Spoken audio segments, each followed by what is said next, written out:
오늘은 창세기 45장을 읽어보겠습니다. 44장에서는 이집트로 돌아온 그 11 형제들이 돌아가는 길에 은잔을 자기들도 모르게 훔쳐가는 것처럼 요셉이 꾸미게 됩니다. 그래서 요셉이 그 청지기를 보내서 그들이 은잔을 훔쳐가는 것을 마치 발견한 것처럼 꾸미고 다시 그들이 돌아오게 합니다. 그래서 유다는 자기가 남고 베냐민을 그 아버지에게로 돌려보내 달라고 그렇게 간청을 하게 됩니다. 요셉은 과연 그들이 이 베냐민을 남겨두고 그냥 갈 것인가, 아니면 다 같이 남아서 그들이 어떤 책임을 질 것인가에 대해서 요셉은 테스트하기를 원했습니다. 왜냐하면 그들의 형제들이 요셉과 다시 화해하고 관계를 회복할 만한 그런 변화를 가져오고 있었는가 하는 것에 대해서 확인하기를 원했던 것 같습니다. 그리고 이 이스라엘 역사적으로 볼 때도 이 요셉과 그 형제들이 화해하고 또 하나님의 뜻 가운데 이집트로 들어가게 됐다라는 그 사실을 이야기하면서 그들의 관계는 크게 문제가 없었다라는 것을 부각시켜서 말하고 싶은 그런 이 목적으로 이것이 기록된 것 같습니다. 그래서 결국은 이 요셉과 그 12 형제들이 12 형제들이 함께 좋은 관계로 회복이 되어서 이집트로 들어갔다라는 결론을 맺고 싶은 거죠. 그래서 오늘은 45장에서는 그런 결론을 맺게 되는데 45장을 한번 읽어보겠습니다. 요셉이 시종하는 자들 앞에서 그 정을 억제하지 못하여 소리질러 모든 사람을 자기에게서 물러가라 하고 그 형제들에게 자기를 알리니 그때 그와 함께한 다른 사람이 없었더라. 자, 요셉이 이제 유다가 자기가 모든 책임을 지고 자기가 남을 터이니 그 형제를 다시 그 아버지에게로 보내줬으면 좋겠다라는 그런 유다의 희생적인 그런 말을 들을 때에 요셉이 과거에 자기가 팔려왔던 자기를 팔았던 그런 형제들이 아니라 같은 형제들끼리 뭉치고 서로를 배려하려고 하는, 자기가 희생하려고 하는 그런 형제들의 모습을 보게 될 때 요셉은 이제 형제들이 변했고 그들과 함께 관계를 회복할 수 있겠다고 생각했던 것 같습니다. 그래서 그를 섬기는 이집트 사람들을 다 물려내고 소리 질러서 물러가라, 큰 소리로 물러가라 하고 형제들에게 자기가 어떤 사람인가를 말하게 됐다라는 것이죠. 1절은 요셉이 큰 소리로 우니 애굽 사람에게 들리며 바로의 공중에 들리더라. 요셉이 그 복받쳐 오르는 그 감정을 숨기지 못하고 형들 앞에서 많이 울었던 것 같습니다. 큰 소리로. 그러니까 애굽 사람 중에 그 밖에서 애굽의 시중을 들던 사람이 바로의 공중에 보고했던 것 같습니다. 그의 형제들이 왔습니다. 그래서 그 요셉이 그 형제들과 상봉하고 있습니다. 이런 이제 이야기를 전했다는 것입니다. 그래서 요셉이 그 형들에게 이르되 나는 요셉이라 내 아버지께서 아직 살아계시니까 형들이 그 앞에서 놀라서 대답하지 못하더라. 요셉이 비로소 그 형들에게 자기가 요셉이라고 말하고 그 아버지에 대해서 안부를 물으니까 그 형들이 요셉이 자기들이 팔아버린 그런 형제일 거라고 상상도 못했겠죠. 그런데 요셉이 자기 그런 형제라고 하니까 목석처럼 그 자리에 서 있었던 것 같습니다. 그래서 요셉이 형들에게 말합니다. 내게로 가까이 오소서. 그들이 가까이 가니 이르되 나는 당신들의 아우 요셉이니 당신들이 애굽에 판 자라.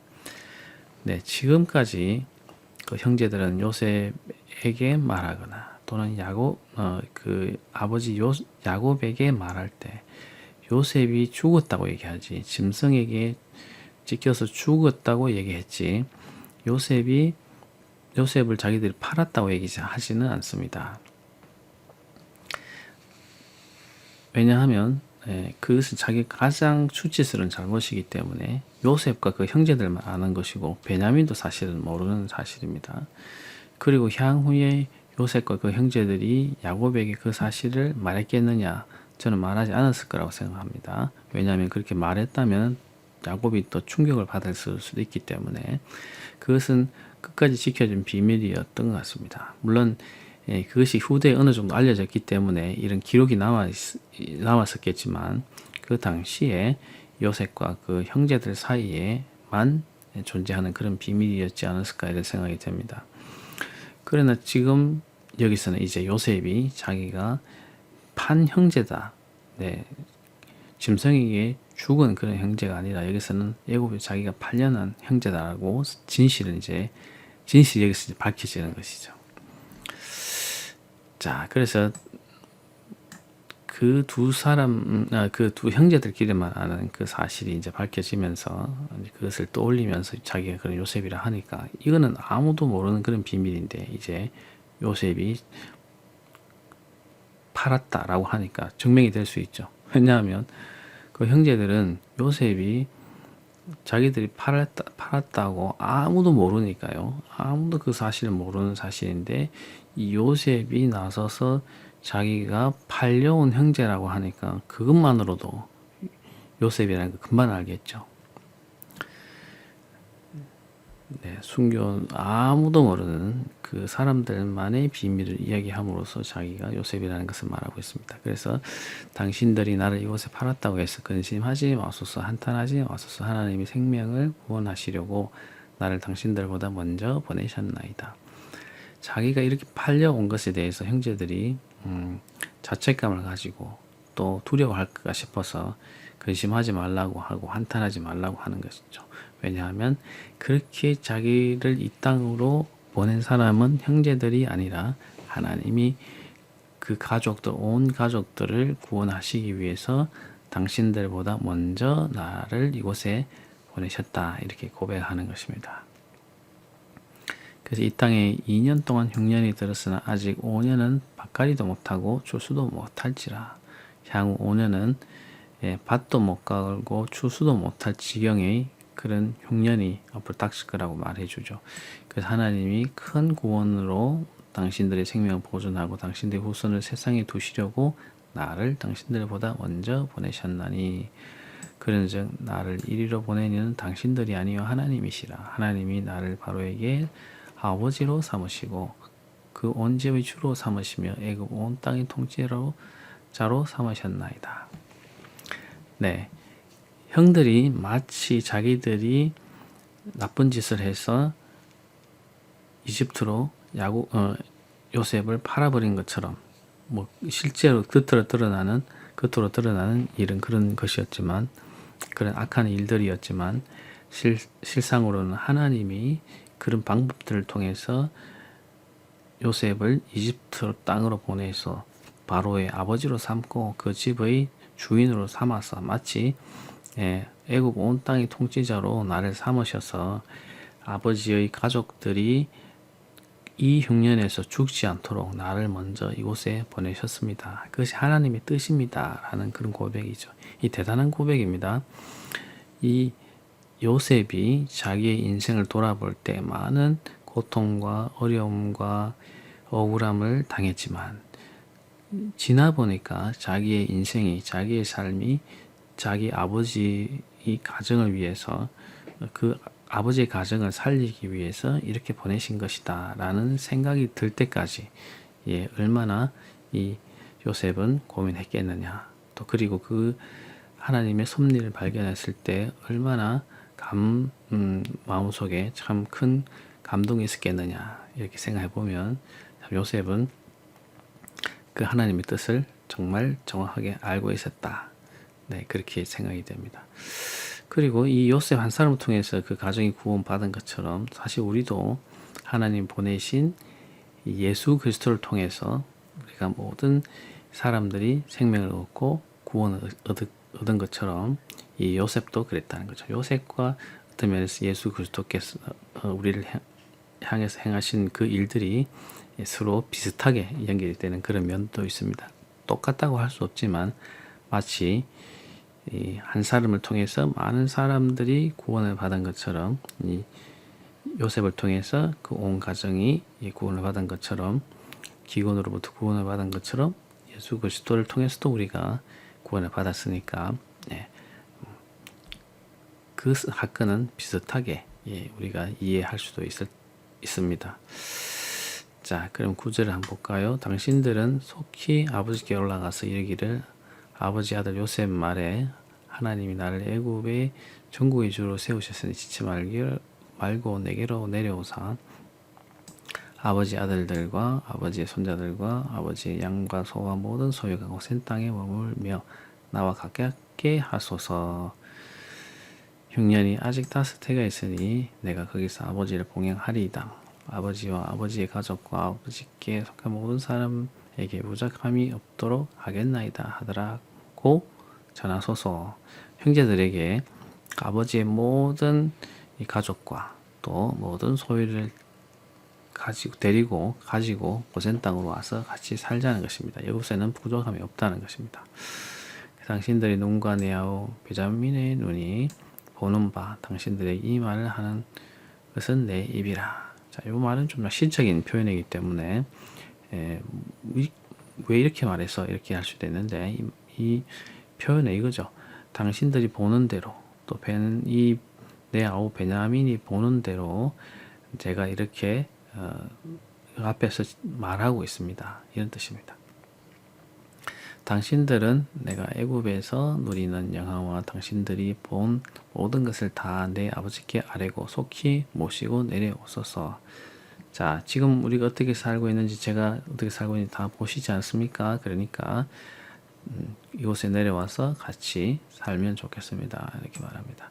자기 아우 베냐민의 목을 안고 오니 베냐민도 요셉의 목을 안고 오니라. 요셉이 또 그 형들과 입맞추며 안고 오니 형들이 그제서야 요셉과 말하니라. 네, 요셉과 그 형제들 사이에는 굉장히 시간적으로 간격이 컸습니다. 네. 그러나 이제 순간적으로 모든 것이 다 회복될 수는 없겠죠. 그래서 요셉이 마음을 열고 피해를 당한 쪽에서 마음을 열고 이제 화해를 시도하고 있으니 화해가 가능하게 된 것이죠. 자, 요셉의 형들이 왔다는 소문이 바로의 궁에 들림에 바로가 그의 신하들이 기뻐하고 바로는 요셉에게 이르되 내 형들에게 명령하기를 너희는 이렇게 하여 너희 양식을 싣고 가서 가나안 땅에 이르거든.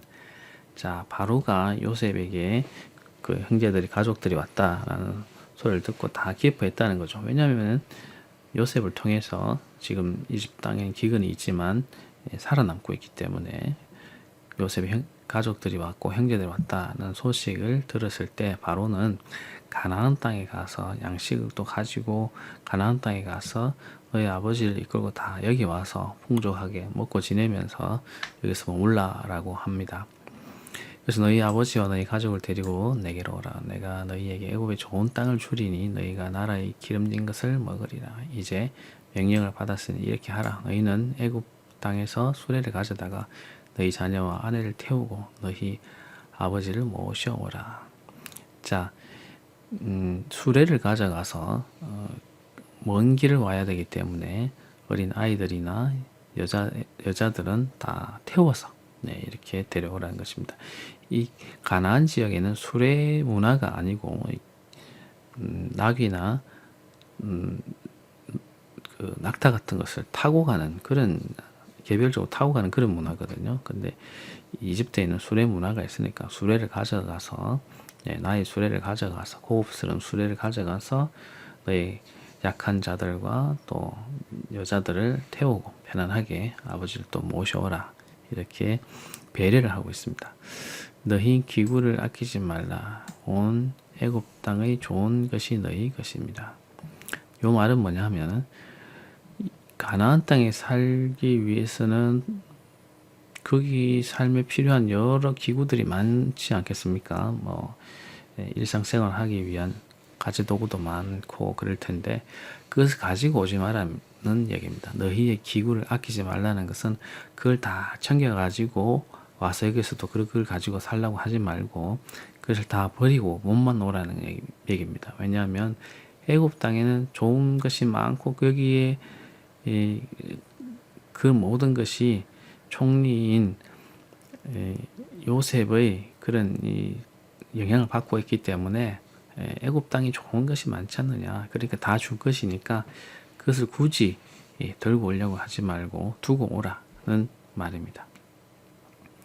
이스라엘 아들들이 그대로 할세 요셉이 바로의 명령대로 그들에게 수레를 주고 길 양식을 주며 또 그들에게 다 각기 옷 한 벌씩을 주되 베냐민에게는 은 300과 옷 5벌을 주고 네.